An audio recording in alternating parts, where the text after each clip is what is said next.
escolhido por Deus desde o ventre da mãe. Como assim, Thiago? Eu vou simplificar. Quando Deus tem algo na minha vida e na sua vida, desde o princípio, Ele já estabeleceu, falou, vai nascer para ser profeta, para ser pregador, para ser levita, para ser... Por quê, Thiago? Porque Deus já te conheceu desde o ventre da sua mãe. Como assim, Thiago? Jeremias, antes de nascer, de ter as nações do profeta. Ou seja, Deus aparece para Abraão e fala, Abraão, sai da sua terra. Mas espera aí, o pai de Abraão era um homem que fabricava deuses. Ele era idólatra, Terá o nome dele. Então, quando ele aparece aqui, não menciona o nome dele especificamente e o que ele fazia especificamente. Mas historiadores vão dizer que aquele homem, ele fabricava ídolos e fabricava deuses para outras pessoas. Ou seja, a família de Abraão era idólatra e Abraão também. Só que olhe para cá.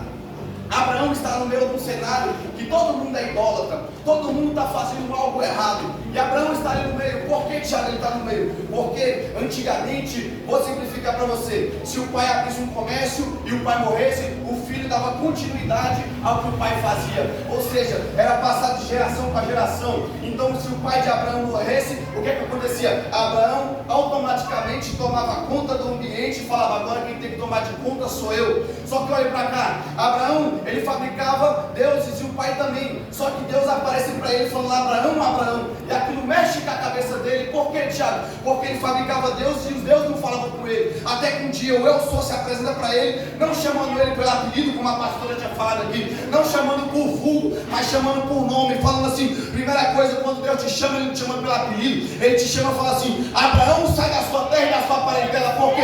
Porque Deus tem algo que está igual para mim e para você. Só que olha para cá. No meio de um povo idólatra, Deus aparece. Abraão, sai da sua terra. Abraão, ele coça a cabeça e fala, quem está me chamando? Só que eu não vou entrar a fundo para você entender. Quando Deus chama ele, fala para ele, sai da sua terra e da sua parentela. Por quê? Porque o primeiro lugar que às vezes Deus quer confirmar algo que tem dentro de mim, dentro de você, o nosso chamado é no meio dos nossos familiares. Porque quando Deus chamou ele, o pai viu, a mãe viu, só que Deus falou, se separa, não volta para aí, porque eu te escolhi para obras maiores. E fez uma promessa, aqueles que te abençoar, automaticamente também serão abençoados, mas aqueles que te amaldiçoar, também serão amaldiçoados. Ou seja, Deus aparece para ele fazendo uma promessa. Ele não questiona Deus. Ele não aparece e fala assim, Deus, olha no lugar que eu estou com a minha parentela, eu estou com a minha família, olha onde é que eu estou, eu não vou sair daqui não. Abraão não questionou a Deus. Abraão simplesmente pegou e ouviu a voz de Deus e falou, se o Senhor está mandando eu sair, eu vou sair porque eu sei que tem algo melhor me esperando. Só que olha para cá. Quando Abraão ele sai e escuta a voz de Deus, a Bíblia vai dizer que ele começa a cumprir as promessas da vida dele. Só que eu não quero trazer esse tema aqui para vocês. Eu quero trazer algo que é aquilo que a gente não vê, mas consegue receber. Como a gente leu o texto no começo, que foi a nossa base, a fé é o firme e fundamento das coisas que não se vê, mas se crê, receber. E eu acho tão interessante que no Antigo Testamento acontece isso diversas vezes. Como assim, Thiago? Aquilo que o olho não viu,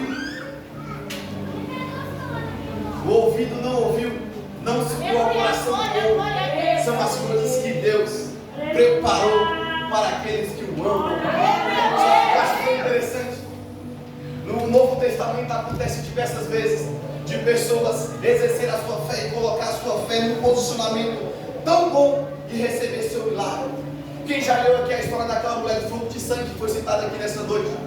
Aquela mulher, eu vou ser bem breve, aquela mulher, quando ela entrava no seu período fértil, ela era obrigada a sair do meio da sua parentela e ir para um local reservado onde tinha mais pessoas juntamente com aquela mulher. Ou seja, aquela mulher não poderia ficar junto com a sua família, com a sua parentela, porque a lei falava que aquela mulher ficaria impura e ela só podia voltar quando o seu ciclo menstrual parasse. Ou seja, se aquela mulher tocasse em mim e você, eu também tinha que sair da cidade e tinha que só voltar no declinar do sol. Só que olha para cá, a mãe leva aquela menina para aquela cidade reservada, separada, e fala, semana que vem eu vim te buscar. Só Só que olha para cá, a mãe passa uma semana, 2 semanas, um mês, um ano, e vai indo consecutivamente, e aquela mulher não recebe a cura, e ela não perde, ela começa a perder essa esperança. Por quê, Thiago? Porque historiadores dizem que aquela mulher já tinha sofrido bastante, e todo dia ela perdia 500 ml de sangue. Então, se for colocar todo dia, aquela mulher era para ter morta. Só que olha para cá, aquela mulher já tinha perdido a esperança. Por quê, Thiago? Ela não poderia estar com seus filhos, não poderia estar com a sua família, não poderia estar com ninguém, porque a lei oprimia. A lei falava que não poderia ficar juntamente misturada com o povo, porque era impura. Ela tinha que ficar longe da cidade.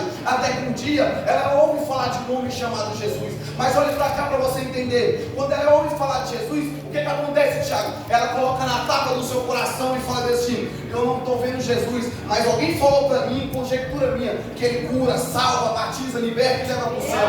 Ou seja, aquela mulher, ela falou assim: se eu ficar aqui nessa cidade, eu vou morrer daqui. E se eu for também, eu corro risco de morrer. Porque aquela mulher não poderia andar pela cidade de qualquer maneira. Ela tinha que chegar no dirigente da sinagoga chamado Jairo e falar: Jairo, me dá cartas para mim andar pela cidade, para mim visitar minha família. Só